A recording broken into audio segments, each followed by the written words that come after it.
part 1 tentang sedekahnya Ummu Aisyah.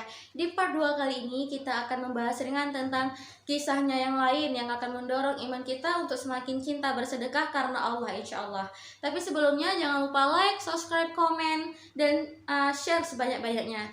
Nah, kita akan mulai dengan bercerita tentang kisah sedekahnya Ummu Aisyah di part 2 yang lainnya. Suatu ketika Ummu Aisyah radhiyallahu anha sedang berpuasa nih di rumahnya, dan di rumahnya itu cuma ada satu roti aja. Terus datang seorang fakir meminta-minta ke rumahnya. Langsung aja nih Ummu Aisyah sontak menyuruh budaknya untuk memberi roti itu. Lalu budaknya bilang, ya Ummu Aisyah, ini cuma tinggal satu roti untuk berbuka nanti. Udahlah, kasih aja, kata Ummu Aisyah. Nggak apa-apa kok, nggak perlu khawatir, insya Allah nanti ada Allah, itu urusan Allah, katanya. Nah, begitulah sifat dermawannya Ummu Aisyah yang tidak pernah mengkhawatirkan tentang dirinya, karena ia yakin bahwasanya akan ada backing yang lebih kuat, yaitu Allah Subhanahu wa taala yang akan memudahkan jalan hidupnya. Nah, di kisah yang lainnya tentang kisah Ummu Aisyah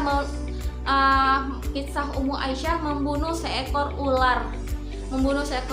Jadi ketika itu ada ular datang masuk ke kamar Ummu Aisyah, dan Ummu Aisyah langsung membunuhnya. Malamnya Ummu Aisyah didatangi oleh seseorang dalam mimpinya, dan seseorang itu berkata bahwasanya yang ia bunuh adalah golongan bangsa jin kayak gitu, yang menyamar menjadi seekor ular gitulah. Jadi Ummu Aisyah juga nggak percaya kan, karena logikanya itu begini, kalau misalnya dia itu seorang muslim, tentu dia nggak akan masuk ke ruangan privasi atau ruangan khusus seorang istri Rasulullah, karena ruangan khusus seperti kamar itu adalah tempat bebasnya seorang muslim itu membuka auratnya.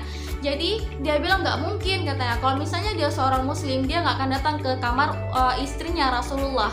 Lalu seseorang yang dalam mimpi itu berkata lagi bahwasanya yang datang itu adalah seorang muslim perempuan, dia memakai hijab. Lalu tersontaklah Ummu Aisyah terbangun dari mimpinya, dan dia menyesali akan perbuatannya itu. Dan rasa penyesalan itu ia luapkan melalui sedekah sebanyak 12.000 dirham. Rasa penyesalannya itu hanya karena membunuh seekor ular, dan ular itu berasal dari golongan jin muslimah, dan dia itu menyesal dengan meluapkan bersedekah sebesar 48 juta sekian.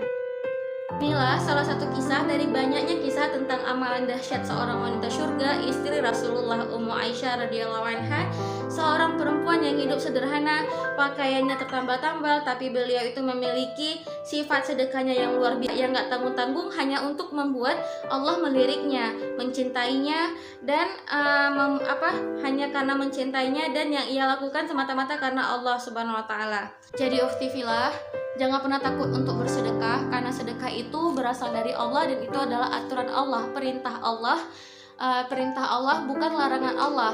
Jadi kalau misalnya Allah memerintahkan, insya Allah itu akan mendatangkan 1000 kebaikan untuk hambanya, karena Allah menciptakan manusia dengan segala perintah dan segala larangan hanya semata-mata untuk kebaikan hambanya. Abu Dzar ketika bertanya kepada Rasulullah, gimana kita sedekah ya Rasulullah, kalau misalnya kita nggak punya harta? Kata Rasulullah apa? Al-kalimatut thayyibatus sedekah, berkata yang baik itu sedekah. Wa bikulli khutwati tamshiha ila sholati sedekah. Jadi setiap langkah kita itu menuju ke sholat kita itu adalah sedekah. Ngambil duri di jalan itu juga sedekah. Dan sedekah yang terbaik adalah ketika kita dalam 4 kondisi. Kata Rasulullah apa? Yang pertama, kita bersedekah dalam keadaan sehat. Yang kedua, kita bersedekah dalam keadaan sedang kekurangan. Yang ketiga, kita tetap bersedekah ketika kita sedang butuh-butuhnya. Dan yang terakhir adalah ketika kita pengen kaya atau kita mendambakan kekayaan dan kehidupan yang cukup, kita juga tetap bersedekah. Wallahu a'lam bishawab. Assalamualaikum warahmatullahi wabarakatuh. Nantikan video kita selanjutnya tentang bab sahabiah dan kisah-kisah Islami lainnya.